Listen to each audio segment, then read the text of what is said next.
going on, guys? It's Pete from Backdraft Bikes, and I'm coming at you with a pretty cool review today. A Tesla P100D.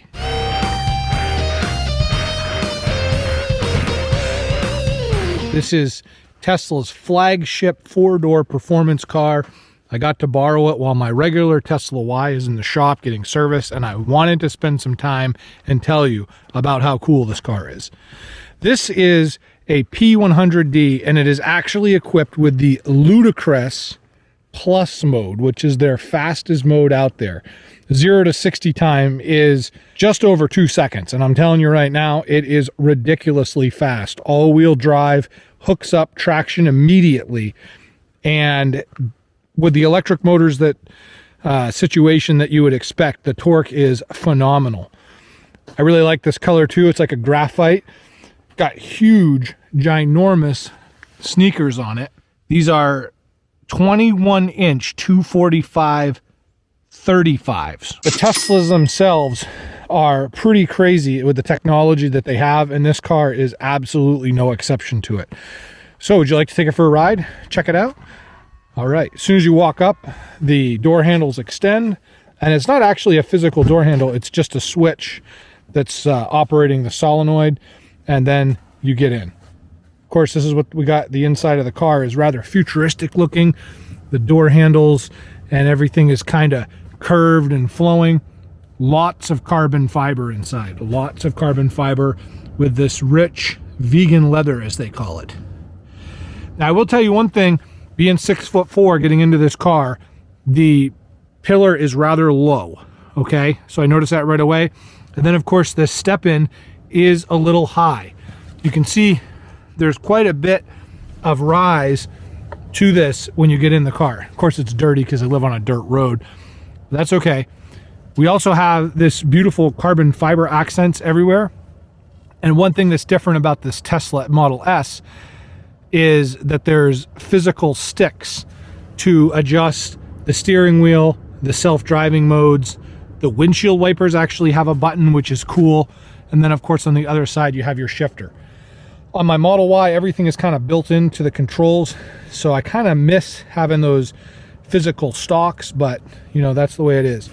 Now, again, talking about space, this car isn't super bad on space, but it's definitely not a big car on the inside if you're tall. I think if you were a regular-sized human being, maybe 6 foot or less, the back seat, you'd have plenty of legroom in this area. But right now, with the seat all the way back the way it is, it's rather small. I will tell you, the trunk on this thing is cavernous. Fully electric opening. There is so much room back here. You can easily put several bodies. Seriously, if you went grocery shopping with this, or even a trip to Home Depot, you could easily fit plenty of stuff back here. Besides for that, there's this hidden trunk compartment back here, which would fit pretty much anything out of sight. So it's pretty cool. The seats also fold flat down, so you know, people go camping in these things all the time. Push button shut. Really pretty slick. All right, you want to take it for a ride? Let's get inside. Let's check this baby out. Oh. So getting in is a little bit tight. Putting the seat all the way into the rear position, you can see I don't have a lot of leg room. In fact, my knees are right up in the dashboard, and there isn't a lot of room in between the steering wheel and my leg. There are a few things you can do. The steering wheel is adjustable, the pedals are adjustable, and of course the seat is adjustable, but that doesn't leave a lot of extra room even with the optimum driving position. For instance, my head is only about 1.5 inches away from hitting the glass roof. That's with my seat at a moderately low position. Again, if you're 6 foot, 5'9", or you're super short, it wouldn't be that big of a deal because I think you'd have plenty of room. Just a quick overview of what we have going on in the car. We've got this ginormous Tesla screen, Tesla's very famous for, and this also has a dashboard like a traditional vehicle. A couple other things that I liked about this Tesla in regards to the Model 3 and Y is you actually have physical stalks. You can turn the windshield wipers on with a hardware button. You can adjust the self-driving capabilities as well as the steering wheel. Completely adjustable by their own control levers. On the 3 and the Y, everything is done through the screen, so it's a little bit more cumbersome to make quick adjustments. Let's put it in drive and let's go.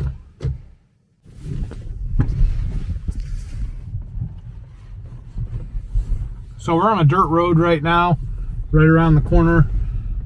Nice place to film, nice and quiet. So we'll wait until we get out there. But one of the things that's notable that you can demonstrate on a dirt surface like this is the traction control features that Tesla has. You know, if you have gobs of horsepower but you can't make traction, what's the purpose? I mean, smoking the tires is fun, but you don't get up to speed very quickly. It's kind of a waste. Tesla's mastered that in the way that they have their drivetrain selected. And that is really due to the fact that this model here has 2 motors, I believe it has 2 motors. It's an all-wheel drive car, but because they're electric, they're able to instantly and quickly display different characteristics than a traditional differential would. So hold on while we spin the tires. Let's pull out.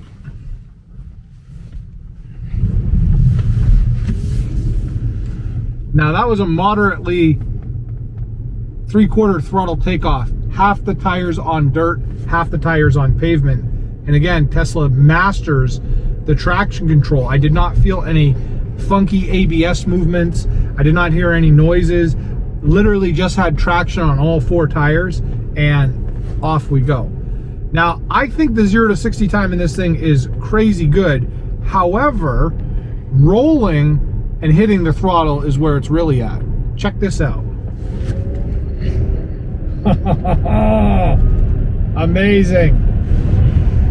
Going down the road and you just punch it, that's where there's quite a bit of power.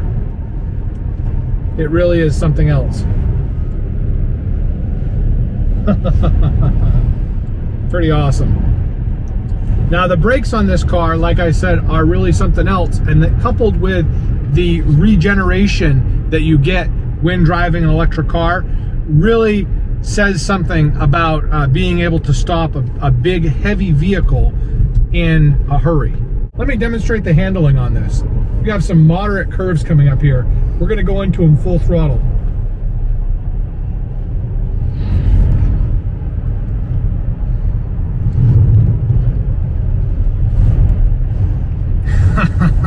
Holy cow. I mean, it is amazing. And we'll stop down. We'll slow it down just a minute. All right. Want to hit those curves again, Bob? Okay, let's turn this around in a hurry.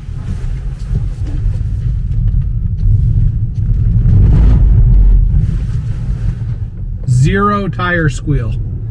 I mean, they've really got it figured out. It's crazy. Which is a good thing. It'll save me from buying tires all the time. All right, check out the handling on this baby again. You ready, bub?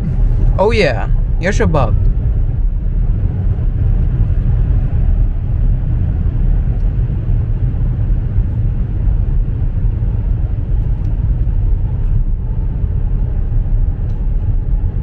Going in a pretty moderate curve.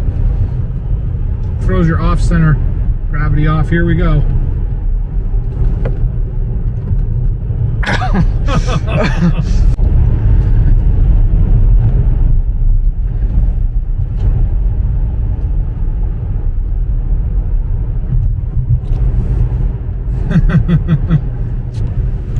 The absolute crazy thing about this car is it makes zero noise going down the road.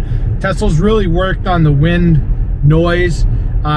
They've done a very good job. It's very aerodynamic, but there's zero engine noise. There's zero throttle vibration from an internal combustion motor, which is just absolutely different. It's just different compared to what we've been used to for so many years. A couple things I will tell you about the Model S versus the Model Y, which I own, is the infotainment screen that this has is absolutely humongous. I mean, this thing is larger than an iPad, and it really is amazing how everything in the car reports back to it. I will say a few things though that I thought were kind of disappointing on this is the lag. It's not as fast as the Model Y that I own. It doesn't seem like it responds to touch, and it's not a real glass feeling surface. It actually feels more like a standard car radio screen, maybe like I'm touching the screen of my laptop. Although it is touch responsive and it does give me what I need, it's just a different experience. The other thing that I noticed as well is a little bit of delay in the cell service. And again, I'm comparing this to my 21 Model Y. I feel that this is a little bit worse in its reception compared to the newer model. Again, feel the power and the cornering ability that this has. It's absolutely like a glove. Like a glove! All right, so what we're gonna do is we're gonna turn around, and this is all dirt. So again, I'll demonstrate the traction ability that Tesla has in their cars. Typical internal combustion car, you could spin this thing around in about 2 seconds. Not so with the Tesla. There's 100% traction. Zero slippage of tires.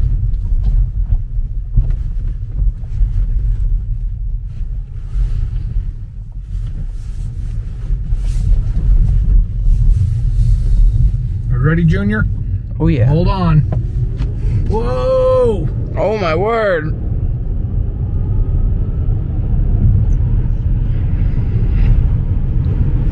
That is super fast. All right, we have a 110-degree turn coming up here. Now we're gonna be behind somebody too.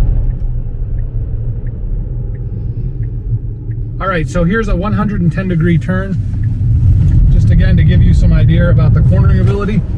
There's absolutely zero understeer on this car, which is totally ridiculous. So what's my final take on the Model S P100D? It's an awesome car. Super duper fast, but on the con side, it is a little cramped on the inside, and it definitely comes on a premium price. However, if you have the money to spend and you're not a super tall person, I think this car would make you mucho happy. Super fast, super fun to drive, and it comes with technology that no other automaker is putting in their cars right now. Until next time, please subscribe, throw a comment down below, and be safe.